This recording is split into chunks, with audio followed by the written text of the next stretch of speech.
नमस्कार, स्वागत है आपका डे 16 ऑफ लर्न एवरीडे में। आज हम यूनियन लेजिस्लेचर पे बात करेंगे। यूनियन एग्जीक्यूटिव और स्टेट एग्जीक्यूटिव को हम पहले ही कवर कर चुके हैं। अगर आपने वो नहीं देखा तो एक बार उसको देख लें और साथ साथ कवर करते चलें। आज का टॉपिक है यूनियन लेजिस्लेचर।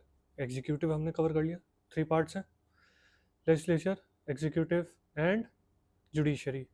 तो सबसे पहले हमने एग्जीक्यूटिव कवर किया, जो सबसे ज़्यादा दिखता है, जो सबसे ज़्यादा पॉलिसी इंप्लीमेंट करता है, इस वजह से सबसे ज़्यादा लोगों के नज़दीक रहता है। लेजिस्लेचर भी डेमोक्रेसी में और हमारे देश में लोगों के बीच से ही जाते हैं और वो ओवरलैप भी करते हैं, लेजिस्लेचर और एग्जीक्यूटिव। तो आज हम बात करेंगे यूनियन लेजिस्लेचर यानी पार्लियामेंट की। सो यूनियन लेजिस्लेचर है क्या भाई? सुप्रीम लॉ मेकिंग बॉडी है, यानी पार्लियामेंट।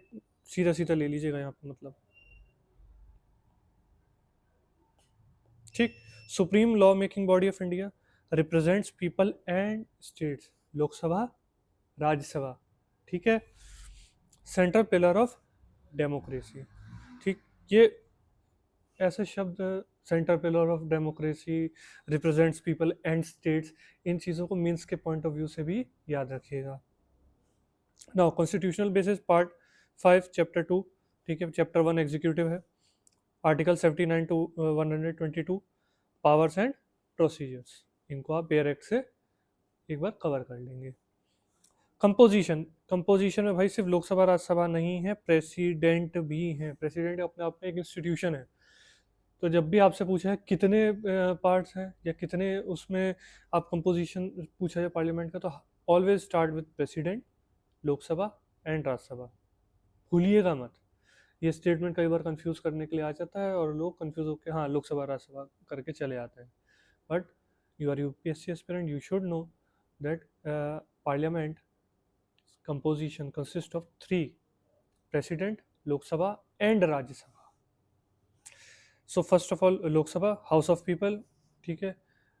आम जनता से चुन के जाते हैं ये लोग। जैसे राज्यसभा में स्टेट्स इलेक्ट करके भेजते हैं, यहाँ पे ऐसा नहीं, यहाँ पे ये कलेक्टिवली रिस्पॉन्सिबिलिटी वाली चीज़ याद करिए एग्जीक्यूटिव से, ठीक है। तो ये डायरेक्टली हमसे चुन के जाते हैं। डायरेक्टली इलेक्टेड, टेन्योर 5 ईयर्स, ये मैक्सिमम नंबर है। लेकिन अभी जो करंट नंबर है वो 543 है। एंग्लो इंडियंस का होता था तो वो हटा दिया गया, ठीक है। उनके लिए कुछ सीट्स होती नहीं, वो चीज़ हटा दी गई 2020 में। सो ये मैक्सिमम सीट है और ये अभी करेंट सीट है, दोनों नंबर्स को याद रखिएगा। अब राज्यसभा, काउंसिल ऑफ स्टेट्स, ठीक है। स्टेट से इनडायरेक्टली चुन के आते हैं, जो स्टेट असेंबलीज के एमएलएज होते हैं वो अपने चुन के भेजते हैं। परमानेंट हाउस है ये। अच्छा, लोकसभा की तरह ये डिसॉल्व नहीं होता। लोकसभा हर 5 साल में डिसॉल्व होती है, इसका टेन्योर है ना। यहाँ पे ये परमानेंट हाउस है, 1/3 मेंबर जाते रहते हैं, ठीक है। और फिर वो फ्रेशली इलेक्ट होके आते भी रहते हैं। तो कोई ये परमानेंट हाउस डिसॉल्व नहीं होता। रिप्रेजेंट्स स्टेट्स, स्टेट्स यानी state governments, okay. Presiding officers, अच्छा इसका भी भाई एक बार राज्यसभा का देख लीजिए, 250 इसका मैक्स है, ठीक। अभी करेंटली क्या है, 233 तो स्टेट से आए हैं, 12 नॉमिनेटेड हैं। सो द टोटल बिकम्स 245, 245 है अभी, ठीक। इन नंबर्स को भी याद रखिएगा, कितने नॉमिनेटेड हैं, कितने स्टेट से आ रहे हैं, मैक्स क्या है और करेंट क्या है। So it's all on your screen. Presiding officers, भाई स्पीकर या डिप्टी स्पीकर आपके लोकसभा में, चेयरमैन एंड डिप्टी चेयरमैन आपके राज्यसभा में। और ये जो चेयरमैन है, ये याद कीजिए यूनियन एग्जीक्यूटिव में ये कौन है, वाइस प्रेसिडेंट, ठीक। ये एक्स ऑफिशियो चेयरमैन ही है, ठीक है। वो तो जब प्रेसिडेंट का पद लेते हैं तब वो एग्जीक्यूटिव बनते हैं। ये एक्स ऑफिशियो में क्या है, चेयरमैन ऑफ राज्यसभा। इनका काम क्या है, मेंटेन ऑर्डर।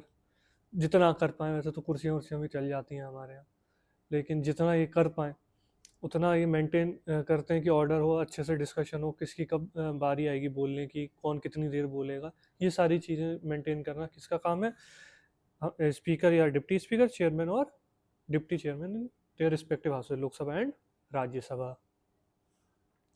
अब लोकसभा के स्पीकर का रोल भाई थोड़ा महत्वपूर्ण ज़्यादा है, तो इसको अच्छे से देखते हैं, इस पे कई सारे केसेस भी होंगे। Presides over the house, maintains discipline, decides money bill and defection. यहाँ ये ज़रूरी हो जाता है, मनी बिल, मनी बिल ही है, ये डिसीजन कौन देगा? मतलब कोई भी बिल आया है और वो मनी बिल है, ये डिसीजन स्पीकर के हाथ में होता है।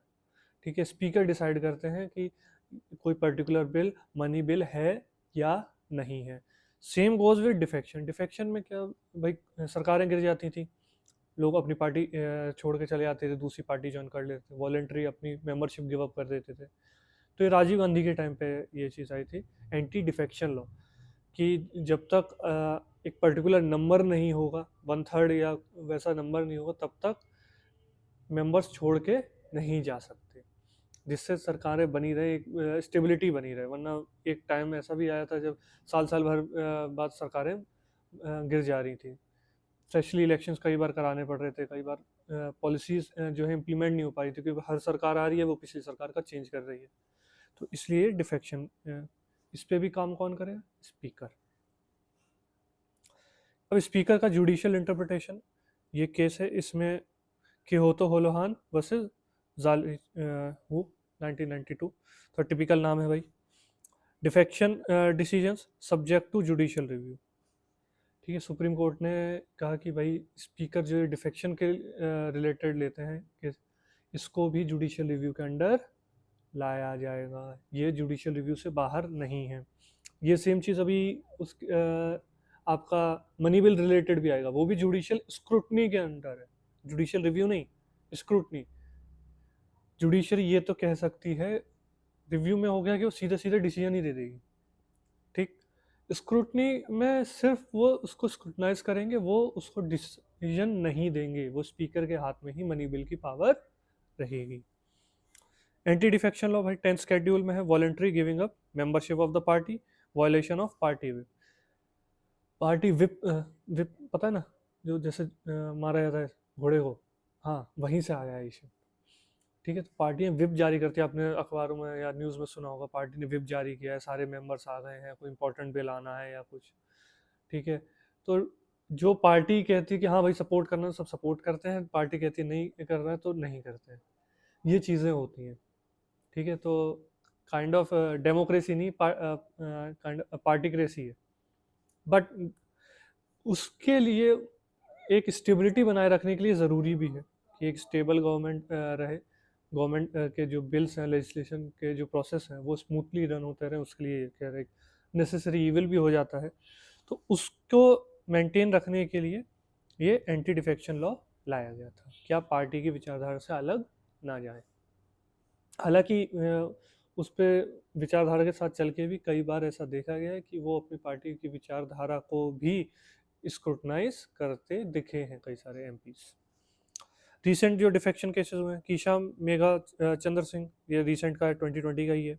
ठीक है, टाइम बाउंड आपको डिसीजन देना होगा, आपको बहुत ज़्यादा समय नहीं लेना है स्पीकर को। सुभाष देसाई 2023, इंपॉर्टेंट केसेस है, इनको आप बहुत ब्रीफली देखते चलेंगे कि जो इसमें क्या डिसीजन दिया गया स्पीकर से रिलेटेड। अच्छा, मनी बिल की भाई आर्टिकल 110 में है। ठीक है, सर्टिफिकेशन बाय स्पीकर ये मेंशन्ड है कॉन्स्टिट्यूशन में। राज्यसभा का इसमें लिमिटेड रोल होता है, तो कई बार जब सरकार कोई लोकसभा में ज़्यादा मजबूत है और राज्यसभा में नहीं है, और स्पीकर के सहारे उसको मनी बिल कंसिडर करा लिया किसी बिल को, तो उसमें लोकसभा में वो पास हो गया, राज्यसभा में पास हो ना हो कोई उनको इफेक्ट नहीं होगा। तो इस चीज़ को बाईपास करने के कई बार अनएथिकल मेजर्स भी लिए जाते हैं या क्वेश्चनेबल मेजर्स भी लिए जाते हैं कि भाई स्पीकर से मनी बिल करवा लिया, वो मनी बिल कहने लायक नहीं बिल था, वो बिल मनी बिल कंसिडर करने लायक नहीं था, बट उसको करा लिया। तो इससे रिलेटेड काफ़ी कंट्रोवर्सीज रही हैं कि आखिर स्पीकर किस बेसिस पे डिसाइड कर रहे हैं, कि मन आया कि हाँ जी सो के उठे भाई हाँ मनी बिल, या what are the basis for it. So इससे रिलेटेड कई सारी, ये जुडिशली का जो व्यू है ये इंपॉर्टेंट केस है भाई, Roger Matthew versus south Indian bank case है ये 2019 का। सर्टिफिकेशन नॉट एब्सोल्यूट, याद रखिएगा, judicial scrutiny, again judicial review and judicial scrutiny, अभी एक्सप्लेन किया था उस चीज़ को। अब पार्लियामेंट्री प्रिविलेजेस जो हैं इससे रिलेटेड क्वेश्चंस आए हैं, ठीक है। क्वेश्चन अभी मैं कराऊंगा भी, इस चीज़ को याद रखिए। आर्टिकल 105 फ्रीडम ऑफ स्पीच, वो जो चाहे वहाँ बोल सकते हैं। अच्छा, इसका मिसयूज़ भी बहुत होता है। मैंने आपको इलेक्शन वाले में बताया था कि फ्रीडम ऑफ स्पीच है, तो वहाँ पे तो बोल दिया ईवीएम हैक हो रही हैं।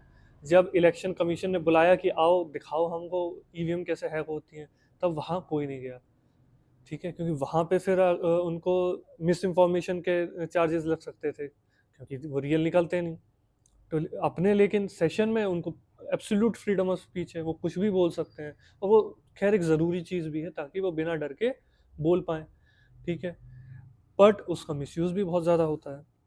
और कुछ लिमिटेड इम्यूनिटीज़ होती हैं, जैसे सिविल मैटर्स में अगर उन पे अरेस्ट वारंट इशू हुआ है और उनको अरेस्ट किया जाना है, तो वो कई बार होता है कि आज पार्लियामेंट सेशन में है, तो 40 दिन तक उनको छूट दे दी जाती है कि भाई 40 दिन बाद वो सिविल में, not in criminal, only in civil matters.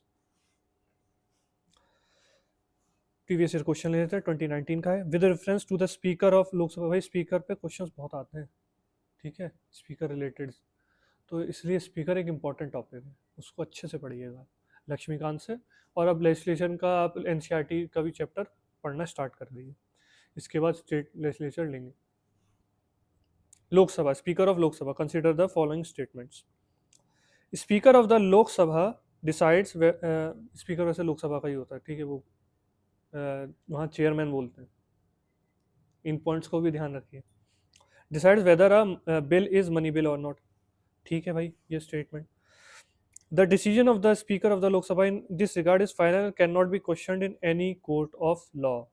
अभी हमने देखा कि एकदम ऐसे फाइनल नहीं है, it can be question, so one only. Roger Matthew case अभी बताया, ठीक है, Roger Matthew versus south Indian bank 2019 case, यहाँ सीधे कनेक्ट हो रहा है, ठीक है, उसको कनेक्ट करते चलेंगे। Which of the following are privileges of 2017 का question, privileges of members of parliament, अभी बताया था आपको। Freedom of speech in parliament, ये तो है। Immunity from arrest in all cases, अभी एक्सप्लेन किया है। Civil matters only and up to 40 days if parliament is in session, इतनी सारी कंडीशन है। Civil matter up to 40 days if parliament is in session, अगर पार्लियामेंट सेशन में नहीं है तुरंत, कोई 40 दिन नहीं, आप तुरंत अरेस्ट किए जा सकते हैं, ठीक है। और क्रिमिनल मैटर है और पार्लियामेंट सेशन में भी है, तो भी आपको तुरंत आओ जी चलो, ठीक है, क्रिमिनल थोड़ी वहाँ पे वैसे खैर बैठे हैं लेकिन नहीं बिठाते। So here also one only. इसी तरीके से क्वेश्चंस करते रहिए, प्रीवियस ईयर क्वेश्चंस। अब ये कंक्लूडिंग पॉइंट्स, ये आपके मीन्स पर्सपेक्टिव के लिए इंपॉर्टेंट है और थोड़ा इस कंसेप्ट को डेप्थ में ले जाने।